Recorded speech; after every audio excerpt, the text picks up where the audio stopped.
Hello my friends, today's video is going to be the third and I'm thinking final installment in this series I've been doing on how to get your dream Hermes bag pre-loved.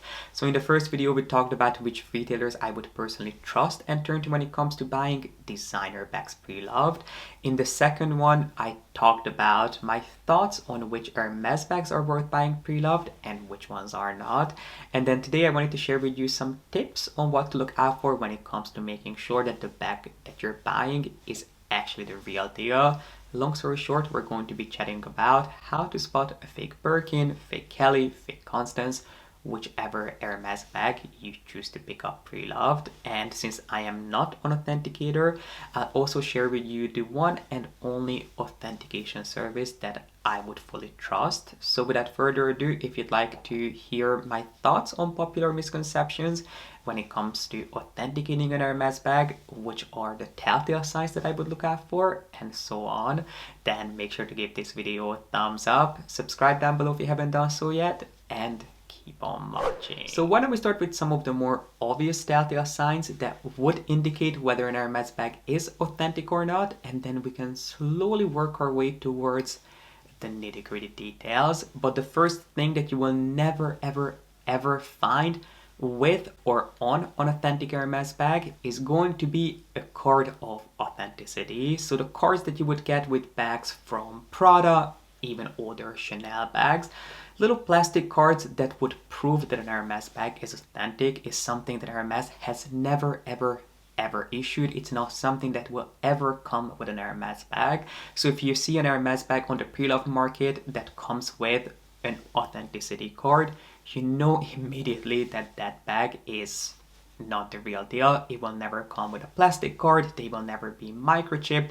There shouldn't be any sort of paperwork proving that the bag is indeed the real deal. The only thing that some Hermes bags may come with is going to be sides. So if you pick up a bag that's made of exotic skin, there should be some sort of paperwork, especially if it's a bag from the recent past. There should be a side just stating that the raw material, the leather, the exotic skin, was ethically sourced. And then if you buy a bag that's diamond encrusted, or if the hardware is made of precious metals, there should be a little paperwork which has nothing to do with the bag itself. It will just basically clarify that the hardware is made of precious metals, and if it's diamond encrusted, the carat weight and the clarity of the diamonds. That might be something, the little booklet that you'll find with some Hermes bags.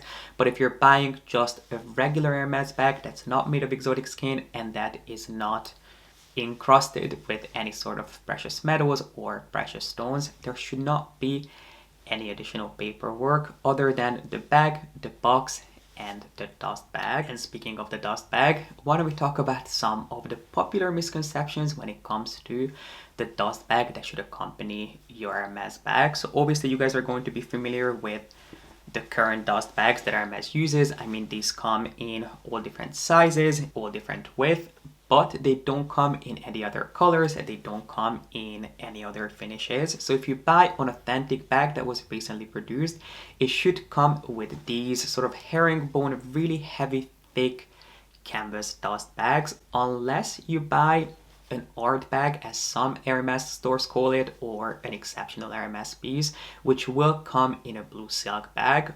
But those bags will also come in a hard shell box that has a blue interior. So I guess those are exceptions, but even exotic bags, regardless of the price, the style, the size, authentic Hermes bags that were produced in the recent past should come with these dust bags. And one thing that is unique about these dust bags, other than the material, which does have this herringbone embroidery to it, these are really thick, really substantial, so you can definitely feel that there was sort of money put into these dust bags. But one more thing that you could pay attention to is the Ex Libris logo on here. This is what Hermes calls the Ex Libris, and if you look really close on these dust bags, the logo is actually circled twice, which wasn't always the case, but on bags that were produced more recently that come with these dust bags should have their logo circled twice. So that's a little detail that you can pay attention to.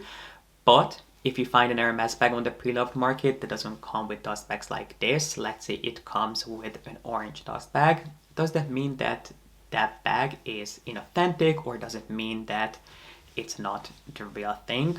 Not necessarily. It all depends on when the bag was produced, because I believe that these dust bags were introduced, I think, around 2007, 2008. Bags produced prior to that, which are obviously things that you can still find on the pre-loved market, came with an orange sort of velvety dust bag. And to make matters more confusing, there are not only these dust bags, the orange dust bags that some Hermes bags come with, but if you buy a true vintage Hermes bag, it's possible that that one comes with this tan colored, almost suede looking and feeling velvet dust bag. So if you find a bag that's really old, let's just call it a mature bag that doesn't have an orange dust bag, instead it comes with a tanned, kind of rough looking, velvety, a little pochette, that you don't have to worry about. It is possible that the bag is indeed authentic,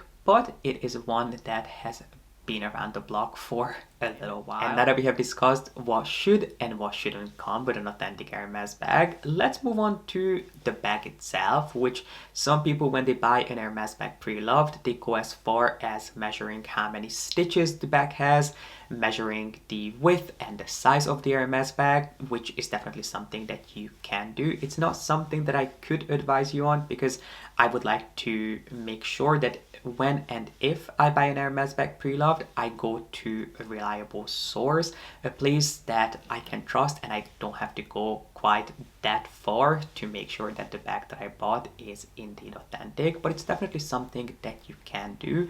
But one thing that you shouldn't forget is that Hermes bags are handmade. So no two Hermes bags are going to look and feel identical, and some Hermes bags are actually imperfect because they are not machine made. They are made by hand by individual craftsmen. So the stitching isn't always going to be perfect and perfectly even. The bag might be a little bit lopsided. It might measure a little bigger or a little smaller than it actually should. Some authentic Hermes bags will come with a strap that is a little shorter or a little longer than as advertised. So these are all things that can happen.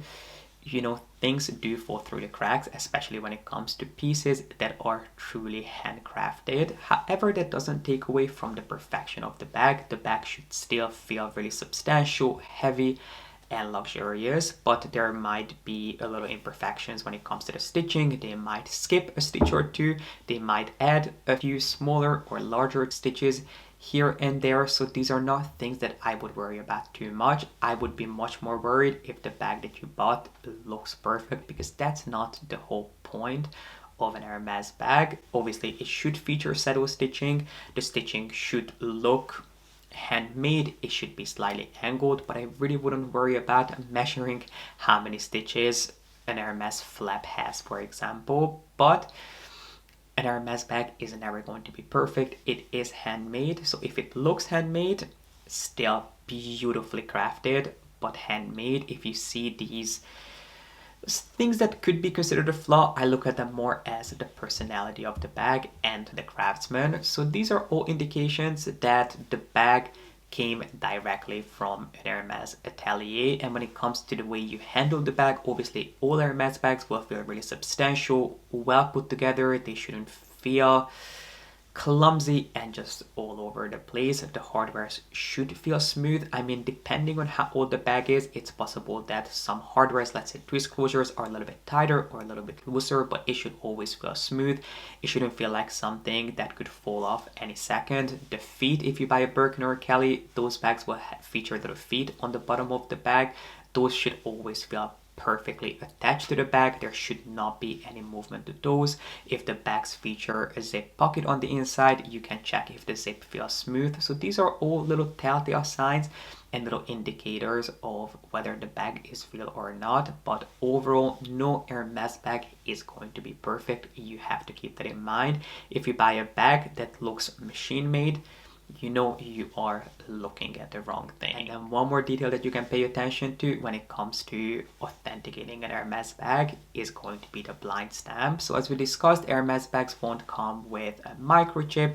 There shouldn't be any stickers or any sort of cards of authenticity when it comes to Hermes bags, but most of them will feature a blind stamp. So that is something that you can try to find in larger bags. Accessories, some accessories do come with blind stamps, but most of them don't. Here we're mainly talking about Birkins, Kellys, Constances, Kelly pochettes, and so on, which should have a blind stamp either on the back of the sangle. If the bag was produced, I think it's 2015 when they changed this, around 2015. So if you're buying a bag or if you're looking at a bag that was produced before 2015, a bag that looks a little bit more mature, the blind stamp should be on the back of the sangle if the bag has a sangle, or if it's a Constance, I think it should be on the middle flap somewhere. And then when it comes to newer Birkins and Kellys, Kelly pochettes, basically the entire Kelly family, the blind stamp should be on the inside of the bag. Now some people can actually read the blind stamps on the inside of the bag. I personally cannot. You guys know how much I love Hermes and how passionate I am about the quality, the aesthetic, and the way these pieces look and feel, but I am not nearly as educated on Hermes as some people are, so I cannot read the blind stamp. I know that the first letter, I think there are 2 lines to the blind stamp, so the first letter, at least when it comes to newer blind stamps, on the inside of the bag. The most important one that people pay attention to is the first letter, which some of these letters do come in a circle, some of them come in a square, some of them are just a letter on their own, and each one of these have a different meaning to them. And some people can actually identify which letter belongs to which year of production. So that's something that should be on the bag. After the date stamp on newer Hermes bags, there should be a few more additional letters which are unique to the bag that you're looking at. I guess we could call that maybe a serial number. And then on newer Hermes bags, underneath that, there are going to be a couple more letters which are rumored to refer to the craftsman who actually put the bag together. So when it comes to larger ticket pieces, mainly Birkins, Kellys, and Constances, there should be a blind stamp. If the bag comes with a sangle and it was produced, or it looks like something that was produced before 2015, the blind stamp should be on the back of the sangle, and if it's not there, you can look on the inside of the bag. There should be a blind stamp somewhere, which can be quite challenging to find. Trust me, I'm talking from experience. As someone who mainly buys black bags, I have only ever bought Hermes bags directly from the boutique, and even I struggle to find a blind stamp in some of my Hermes bags because they are called a blind stamp for a reason. So I try to find a picture of one of my blind stamps for you, perhaps in a bag that has more of a lighter color to it, because when it comes to black bags, it is challenging to find. But if you look hard enough and close enough, there should be a blind stamp somewhere in there. And then the last telltale sign that I wanted to point out to you is something that people feel really strongly about, which is whether an Hermes bag should or should not have a leather scent to it. Now, some leathers will have a stronger smell to them than others. So let's say Berinia Faubourg, Togo, those leathers tend to have a little bit stronger of a leather scent to them. It's almost like an animalic. It's not the traditional leather, it's a little bit more fragrant, to me at least, but then some leathers don't smell at all. So if the bag doesn't smell, that does not mean anything. But yes, some leathers, especially the newer they are, the stronger of a scent they should have. But if your bag smells artificial and plasticky in any way, you know that that bag is not one that you want to spend your money on. Finally, let's say that you have done all your research, you've got the bag, you're 99.9% convinced that the bag you're looking at is the real deal. How would I go about getting that final stamp of approval? Just to put any doubt to rest, how would I go about doing that? Obviously, there are authentication services that you can take advantage of online, most of which are not going to be free. I personally don't know if I would trust any authentication services myself, but if you have used them, if any one of them have helped you, please do share your experience in the comment section. I would love to hear your insights and your experience. But I would personally take my bag to Hermes and I would ask for their feedback, which It's not quite as simple as it sounds, because you cannot just walk into an Hermes store with a bag that you bought outside of the boutique and ask them to authenticate it for you. That's not something that they are willing to or able to do for you. However, there is a little trick, there is a loophole in their system, which is that you can get any Hermes bag serviced, whether you bought it directly from the boutique or not. You can always have it spot and repaired by obviously a true expert, an Hermes craftsman. So if you bought a bag outside of the boutique and you would like to make sure that it is 1000% the real deal, you can take it back to Hermes and you can either have it sent to the spa, or you can try to get it embossed if it's something that you would be interested in. If you would like to get your bag personalized, if it comes with a clochette, you can have either the clochette or certain parts of the bag embossed with your initials or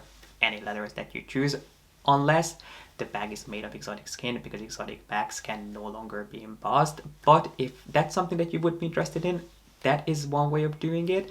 Or if you don't want any embossing on your bag, you can just have the bag sent to the spa, and while Hermes will not tell you if the bag is authentic or not, if they're willing to work on it, that kind of indicates that the bag is authentic. Because you know, if an Hermes craftsman, I mean the very people who give birth to these bags, the experts who live and breathe these pieces, touches your bag, feels it, and is willing to work on it, that is a pretty good sign that the bag you bought is indeed the real thing. And if they're not willing to work on your bag, it's not something that I would personally feel comfortable spending my own money on. Now, there is one thing that you have to keep in mind, which is that if you're not sure if the bag that you're dealing with is real or not, it might not be something that you want to risk. Because if you have a bag sent to the spa and they decide that it is fake, it's possible that they will actually destroy it and not send it back to you, considering that shipping counterfeit products is illegal and it's not something that Hermes is going to do for you. So if you are not sure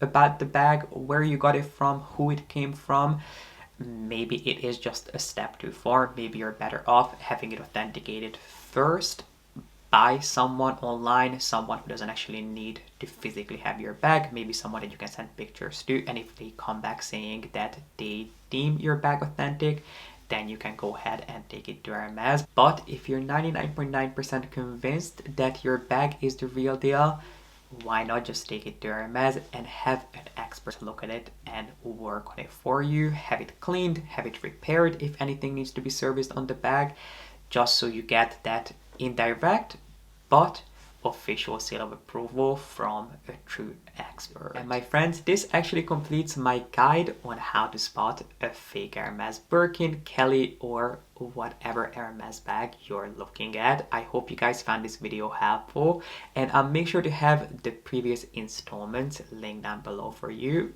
But before I let you guys go, I do have to announce the winner of my 7RP giveaway, which I'm actually filming this video a few days before it is due to go live.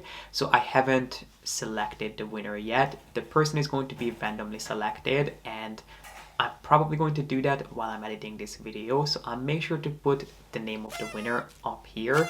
So if you see your name appear on the screen, congratulations, and please make sure that you send me an email at the email address that will be on the screen now. That's the only way to get in touch with me. So if you're the winner, please just send me an email. You don't have to send me your address or any personal information. Just say hi so I can put you in touch with the 7RP team. And thank you so much to everyone who participated in the giveaway. And if you didn't win this time, don't worry, there is another giveaway coming sooner than you would think. But congratulations to the winner of this giveaway. And again, my email address will be up on the screen and also in the info box for you. But thank you so much guys for watching and being here. I really appreciate you. If you enjoyed this video, make sure to give it a thumbs up and don't forget to subscribe if you haven't done so yet. And I hope to see you back here with a new video really soon.